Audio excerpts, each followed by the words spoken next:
Alright, how's it going, everybody? This is Omar Thabit. This is another interview with MotivateMe313. I am with the man of the hour, Abraham Aiyash. First of all, Abraham, thank you so much for doing this interview with us. Of course. Thank you for having me, Omar. I appreciate you giving me a platform to speak. To motivate folks. Yes, inshallah, man. I'm happy to see you, man. I know we were talking a little bit about family. I'm happy to hear everybody's doing well, man. I'm happy to see you too doing well, man. Thank you. Yeah, so my first question, I don't want to get going talking. I'm going to let you get to talking. So first, can you tell us about yourself, Abraham, for those that may not know you? Yeah. So, my name is Abraham Aiyash, and I'm lifelong Hamtramck resident. My dad came to America in the 70s, had 4 kids in Yemen, 4 kids here. I'm the 7th of 8 children. And I went to Dickinson East, I went to Kosciuszko, and then I went to Hamtramck High School. After that, I went on to Michigan State University, best school in the world, go green. Go white. And I studied a couple things over there, so I kind of jumped around. I studied political theory, constitutional democracy, dabbled in engineering a little bit, did pre-med as well, and then now I'm here in Hamtramck. In 2018, I ran for state senate in a very, very tough primary. 11 people ran. Came up short by 25 votes in election day voting. I was 2nd place in that primary. We were the least known candidate. No one thought we had a chance, but we ran one of the strongest grassroots campaigns in the state, and we only lost to the candidate that received about $250,000 in support from what's called an independent expenditure, which is a dark money group. So, we're still here. Now I do a lot of political organizing in the state of Michigan, both in Metro Detroit and across the state. I got the honor of serving as a Bernie Sanders surrogate this past year in 2020, and I currently work at Michigan United as the statewide training and political leadership director, where I help map out our political strategy, train candidates how to run for office, and train our membership on political education. So love the work that I do, and I'm excited to be rooted in community and working to build power for our community at the same time. And I don't usually ask our interviewers this, but I'm going to ask you this because when you talk the way that you do, people might think like, man, this guy, like, how old is he? So how old are you, Abraham, if you could share that with us? So I'm a 94 baby. I was born in January 94, and I'm 26. 26. So, I know. My family teases me and calls me an old geezer. They say, Brian, you're like an argoose in Arabic, is what we call it. And they say you're too old for your age, man. You gotta loosen up a bit. And, my friends will tell you I can have a lot of fun. I'm not super boring, but. Hey, and you know what? I wanted to say that because you're not. For those of you that are watching, you're not gonna meet a more professional man than Abraham right here. Does everything the right way. So we appreciate you, man, and you're the man. And I can attest to that because we played football together, and he is a funny guy. Look, guys, people don't know this. I'll never forget the first time we got yelled at by Roman. It was my freshman year. We were playing, I think, against Hazel Park, and there's a huge guy who's nose tackle. I was the center.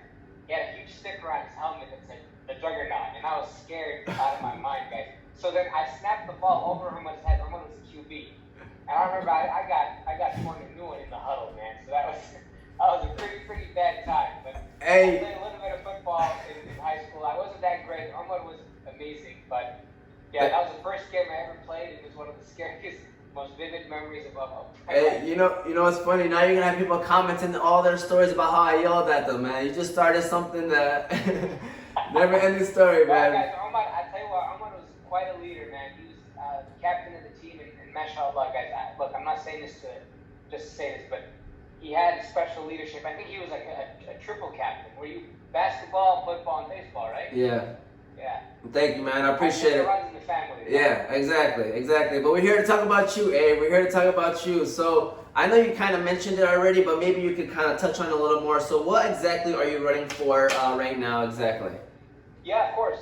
So I ran for the state senate in 2018. That's 38 people in the state of Michigan represent folks in Lansing in what's called the upper chamber in the state legislature, which is the Michigan House of Representatives. Similar, like we have the Congress in Washington, D.C., Michigan has 38 senators, state senators, and then 110 state representatives.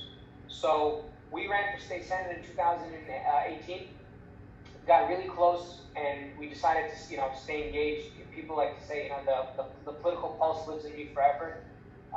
In March of this year, we lost my friend and our state representative, Isaac Robinson, to suspected COVID-19. He was only 44 years old. He was a state representative for Hamtramck in parts of Detroit, and gone too soon, but it's God's will, and now the seat has opened up. So we currently don't have a state representative. So I'm running to fill the seat Isaac Robinson vacated due to his death, and also for the next term that starts in 2021. So now I'm running for state representative. It's going to be a tough race. We found out we were running mid-April, the election's in August, and we have to run a strong campaign. We're confident that we're going to build the strongest coalition. We got a lot of people supporting us, community members, organizations, elected officials. A lot of folks believe in my leadership, and I'm hoping that we're going to be able to win with the support from folks in Hamtramck and Detroit.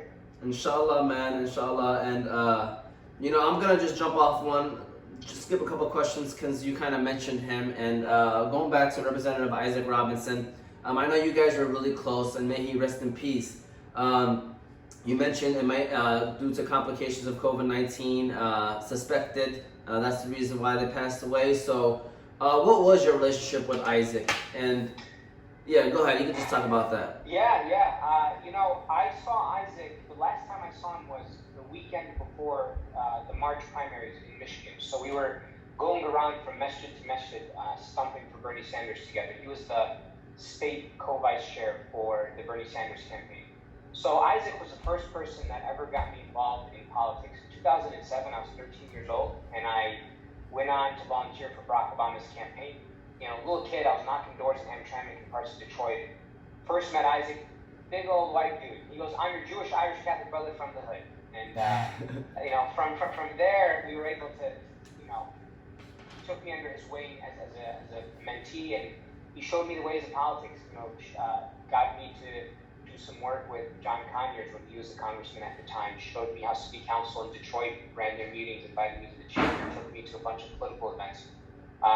Called me up and actually asked me to work for his mother, State Representative Rosemary Robinson in Lansing. So I've known him for almost really since 2007. So how many years is that? 13 years now? Yeah. And he was an incredible man, larger than life, and he had a special gift of seeing people that were often overlooked and hearing those who were voiceless. And he was such a fighter for the people, man. And incredible loss. I always tell folks he's big shoes. He has big shoes to fill. He's a size 14.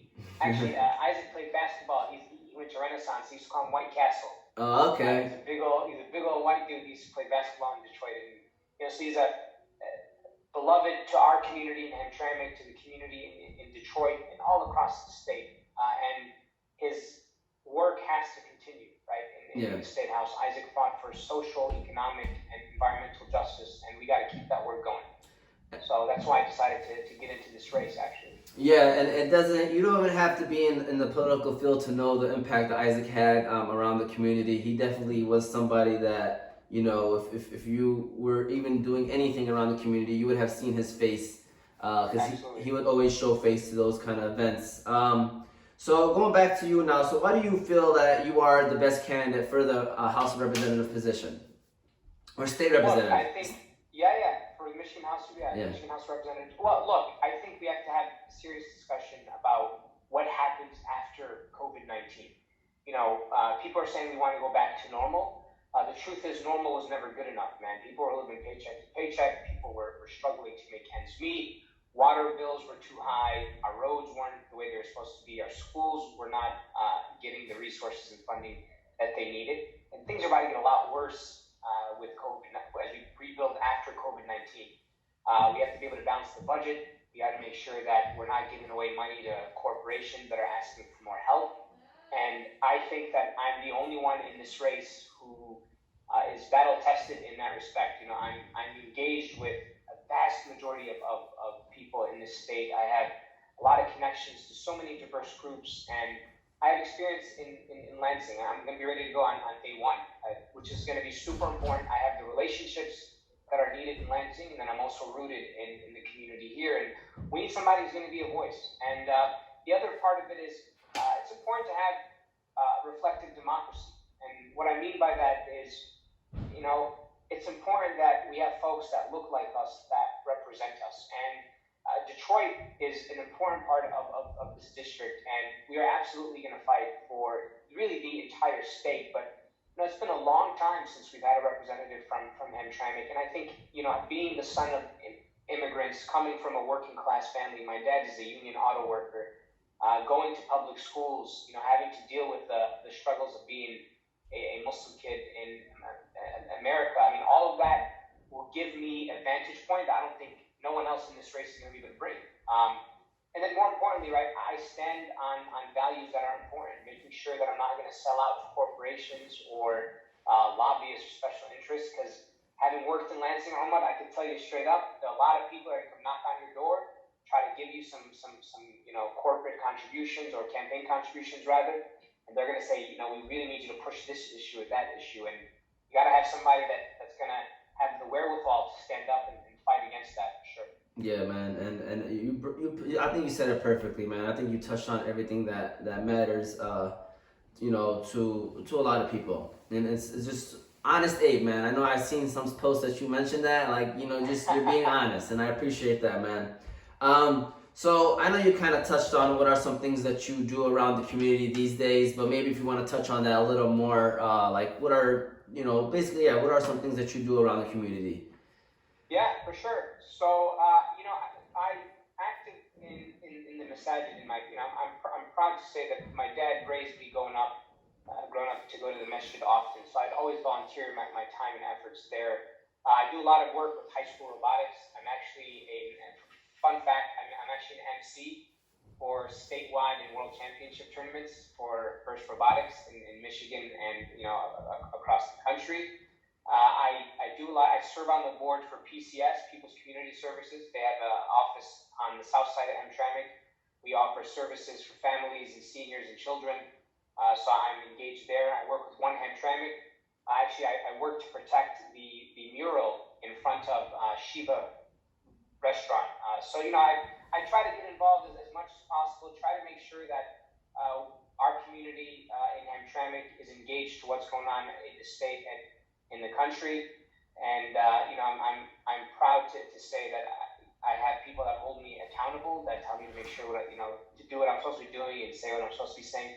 In Hamtramck, I led the effort with Isaac actually against U.S. Ecology, the toxic waste site right outside the border near Masjid Ma'ad bin Jabal. It's on the Hamtramck-Detroit border. So I helped lead the effort to get hundreds of people to come out and speak on the issue. So I deeply passionate about the environment, and I want to make sure that we build, like I said, my goal is to always build power. I never want to have people call me back and ask for more help. I want them to be able to, build their own agency so that, they don't have to rely on people like me. They can, build what they need for themselves and then go on and help other people. Like, that's what I'm super passionate about. So making sure folks got boots and folks got all the things that they need to be successful. That's awesome, man. That's awesome. If I had a notebook and took down notes of everything that you do around the community, mashallah, I'd have like 4 or 5 pages back and forth, man. And this is, by the way, you're not doing this because it's a job title. You do this because you love it. And I don't know if someone can see that just from your voice, but I can, like, even if I didn't know you, Abraham, I would say that this guy is passionate. You can hear the passion coming out of his voice. And, that's why I respect you, man. Look, I tell people there's nothing glorious about running for office. It's a whole lot of work of begging people to help you, begging people to give you money, and then you got to deal with a lot of criticism, right?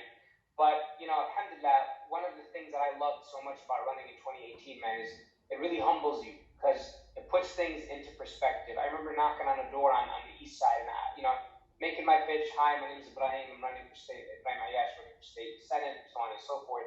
And I remember she told me, I asked her, what are some of the things that you care about? She goes, I just want to get bread so I can make sandwiches for my grandkids, And it's those experiences, man, that we really got to be able to speak up and say, if I've been blessed, I'm deeply passionate and connected to my faith, alhamdulillah. And you know, when God gives you blessings and when God opens doors of opportunities for you, the question is, what are you doing to make sure that you are showing the thankfulness to our Creator and helping other people? And you know, a lot of people are hurt, man, and it's especially right now during this COVID crisis, we're seeing how many people are suffering, and we got to make sure that we are fighting for them, advocating for them, so that they can have the power to do that themselves, man. So it's why I love doing what I'm doing, guys. It's tough work, but you know, alhamdulillah, I'm glad that God's blessed me with the gift to be so passionate about doing that, and it's something that I will hope to keep doing. Yeah, alhamdulillah, man. And believe it or not, that kind of goes, I know you're going to probably correlate that with the next question, is basically what gets you up every morning? This is like the motivating questions now for the page that we usually ask all of our interviewees. So what gets you up every morning, Ibrahim? My iPhone alarm. You know, somebody said that too, and I started laughing. I was like, maybe I need to reword my question. Like, no. It's a very good question. I think it's important to having gratitude. I think is like the first step to take. Why do you care about what you care about? And for me, it's about, again, justice in Islam. You know, the fight for adala. It's making sure that we are standing up and we are following in the example of our beloved Prophet, peace be upon him, and it's ensuring that for me, how do I make sure that there's less oppression and less injustice in this world? And you know, I don't share this story often, but in 2013, after my first semester at MSU, I actually had to withdraw from the university my first semester in sophomore year because I was taking care of my older brother. So my older brother has autism, and he went to Yemen to visit family, got very sick, and was in a coma, was intubated. You know, he was injected with like fluids and whatnot. And I was the only one in the U.S. with my dad, so you know, I had to fight with Blue Cross and beg them to bring my brother home because he was literally going to die, and convinced them to move him to a hospital in Paris. They said, "Oh, you know, we'll take him to the place where the hospital that accepts our insurance." So I flew to Paris thinking I'll be there for 2 weeks. 2 weeks ended up being 3 months, and his life has been forever altered. He has a trach now, breathes from a tube the size of a McDonald's straw, is in a wheelchair. And for those of you that knew my brother Ahmad, I know you saw him growing up, he loved to swim, you know, he loved to be active, and now he's in a chair most of his day or in bed, and he can't talk anymore. The little communication that he could do, he can no longer do it because his vocal cords are blocked because of the tracheostomy. And I thought about people like him and how much there's so many people out there that aren't blessed, you know, unfortunately, to have such a strong, big family that was able to stand by him. And how many people are left alone to fight these fights alone? And it's scary stuff. And it's, for me, it's about saying, alhamdulillah, you know, thank God that he's okay. I mean, his life is definitely tragically changed, but I'm thankful that he's alive, and I see that he's happy. You know, and to be able to make sure that other people have that same work and that same opportunity to be happy, to be thankful.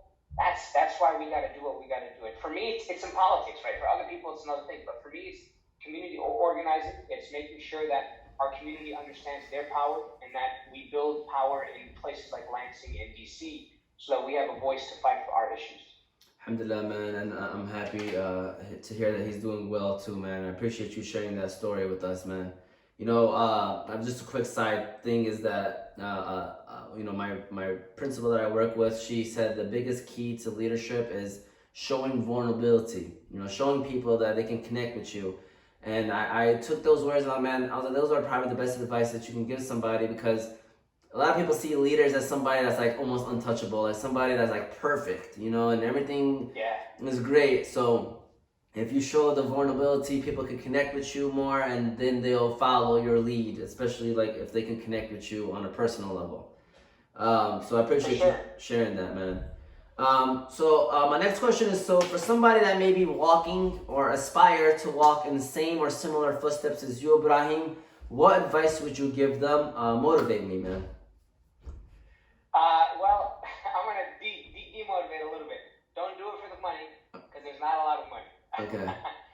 in this work. But I think don't try to do everything for everyone. You just got to realize that successful people, there's a woman in Dearborn who passed away earlier this year. Her name was Muhammad, comedian Abdullah Jassim's mom. And she had this incredible gift of doing so many good deeds. And she was driven by one simple mission, right? She wanted to help orphans. And she would start selling. She was a hustler. Yeah. She would sell coffee mugs and bookmarks and books and just say, I want to raise money for youth. And I remember she came up to me once and held my face and she said, Ibrahim, this is what she gave me advice. She says, don't try to do everything. And that was the best advice I've ever heard. It's like, pick something, focus on it, do it, and it's okay to fail. Like, I made a lot of mistakes when I ran for state senate. And I'm sure I'm going to make mistakes as I'm running for state representative right now. But own up to your mistakes. Like, you're not infallible. You're not free from error. You're going to screw up. To use a sports analogy, it's better to swing the bat and strike out than to watch the ball go past you 3 times and then get sent back to the bench, right? Make an effort, swing, and like the worst thing and here's the other thing for my young people. I was at a tailgate once at MSU and I was afraid to ask for help during my campaign. And my friend's mom, her name is Nancy, she goes, who the hell do you think you are? I said, what do you mean? She goes, why won't you ask for help? I said, I don't know. She's like, you're a 20-some-year-old kid. Like, swallow your pride and ask for help. The worst thing someone will tell you is no. Yeah. Try to walk away from this. If I ask for help, I look weak. No, if you ask for help, that shows that you know yourself, and you're going to be able to walk up and say, I want to know, I want to understand. Especially when you're in your early 20s, when you're in your teens, like, you don't know everything, and you probably won't know anything much until you're a little older. So ask for help. Get involved in like something minor. There's an obsession with everyone wants to be the famous person or the person with the title. That's not how you get started. When I got started at 13, I knocked more than 10,000 doors for Barack Obama. I got chased by dogs. I used to sweat. It was like awkward, be sticky. And I was a much fatter kid back then. So I'd walk around looking a little awkward. But you got to start somewhere and have the humility to keep doing the stuff that you started with. If you started off, I grew up cleaning up. This is how I got involved in community organizing, actually, with life. I used to pass out dates and coffee during the Ramadan at the masjid, and then I would clean it up after prayer. I did that from the 3rd grade until I went to MSU. And when I go back to the masjid, I still do it because it's a reminder for me that this is where I started, right? This is how I got involved in organizing and serving the community, and you never want to forget that. No matter how high you think you may get or how smart you think you've gotten, always hold yourself accountable and to the people and the institutions and the places that brought you up to the person that you are now. So. And I remember those days, man. Masjid and Ibrahim passing out the dates and the coffee, man. So I definitely remember those days. So the last couple questions, maybe to help people out, see how they can help you out. So when can people go out and vote for you? So when is the election? Yeah, so the election is 80 days away from today. Okay. What, August, what's the date? I gotta check. August 15th, or no, May 15th? Yeah. The election is August 4th. Oh. People can start voting. So because of COVID-19, everyone's gonna be, because of the laws we passed in 2018, everyone can vote at home via absentee. So if you live in Hamtramck, if you live in the MB area, if you live in 6 Mile, if you live on the east side by City Airport, Midtown, Woodbridge, Cass Corridor, like this is the district, you can vote. And anyone can vote as long as you're 18. If you have not registered to vote, you can register to vote online. I'll shoot the links to you on so that people can register. You can go to my website, voteaiyash.com. voteaiyash.com, and you can sign up to volunteer. We're going to need people to call all we're asking people to call your friends, call your family, make sure they're registered to vote, and make sure they're voting. So absentee voting starts June 19th.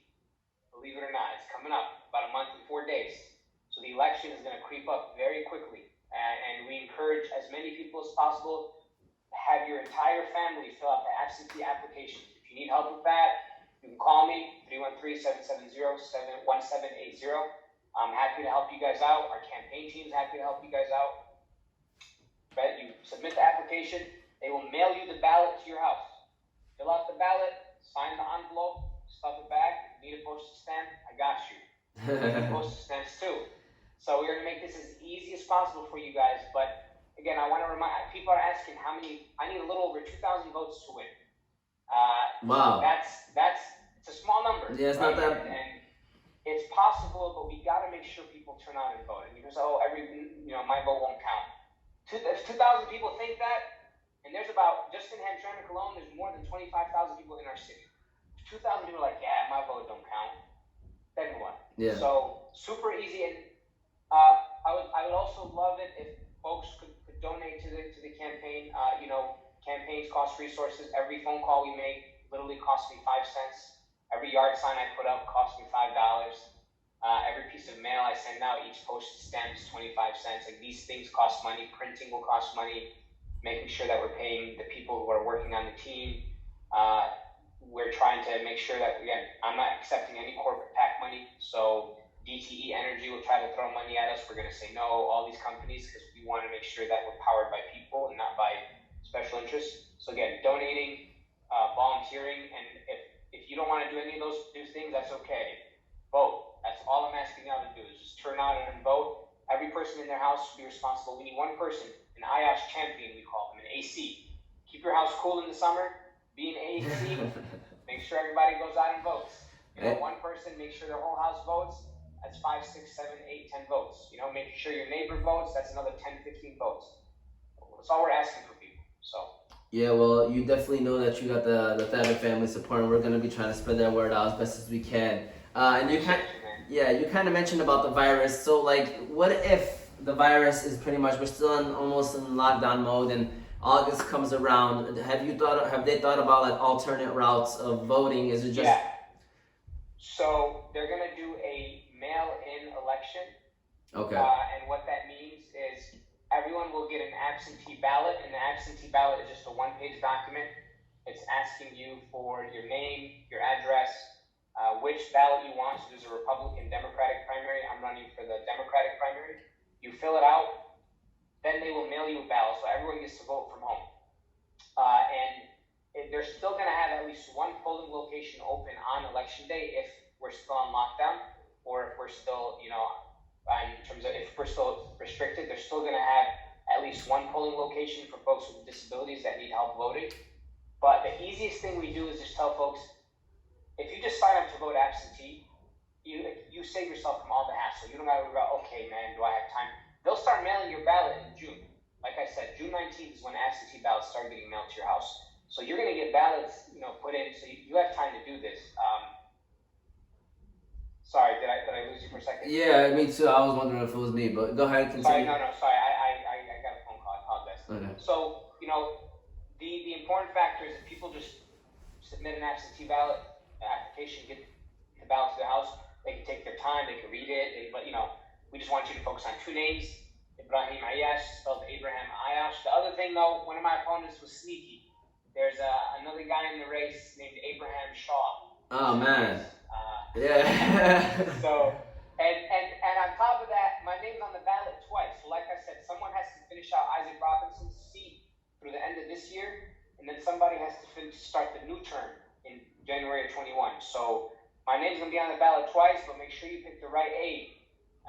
So we can vote for you to finish off the ballot for Isaac, and also vote for you for next year, and it would not. Yeah, so it'll be on the same paper. It'll be the full term is first. There's 13 names on that one, and then right underneath it is the partial term, which is to finish out Isaac's seat.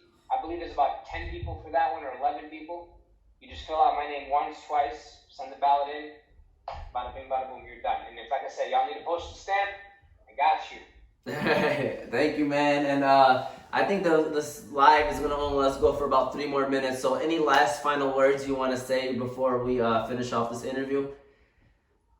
Yeah, I just thank you, Ahmad, for the opportunity to speak to people. And for those of you watching, this is an incredible platform to hear from ordinary people. I don't think I'm anyone special. I don't think, and it's powerful to hear what ordinary people do extraordinary things. So thank you all for tuning in, and I hope to earn y'all's support on August 4th. And before August 4th, again, I'll send Omar all my information to post on the Facebook Live. So thank you guys so much, and Ramadan Mubarak, or Khawat Mubarak rather, and Kull Aam wa Antum Bikhair, and hope you all celebrate your Eid. It's going to be a little different this time, but inshallah for the next Eid we'll be able to see each other and shake hands and hug and embrace one another. So you know, next Eid is going to be right around the election time too, if I'm correct. Absolutely. I so best believe I will bother you guys. Make sure you turn out to vote. If we're going to have a Eid prayer, I'm going to be telling everybody out there, you register to vote. And the good news is you can register online. Again, that's the other thing. Don't waste the opportunity. Voting has gotten much easier since 2018. No reason absentee, same day registration. You can register to vote online. All of this stuff is to make it easier for you guys. And the truth is, if you're not electing people, we might run out of time, but if you're not electing people to fight for you and to represent your issues, we're going to lose out on a lot of resources and a lot of things for our community. I agree to that, man. And again, Abraham, thank you very much. And you pretty much closed out the interview yourself. It's another one from MotivateMe313, Abe Aiyash. Make sure you guys go out to vote for him. He is the man with the plan, guys. He is definitely the man with the plan. I appreciate you, Abe. I was going to shut the video off and I was going to just talk to you for a little bit, but thanks again, Abe. Go ahead. All right.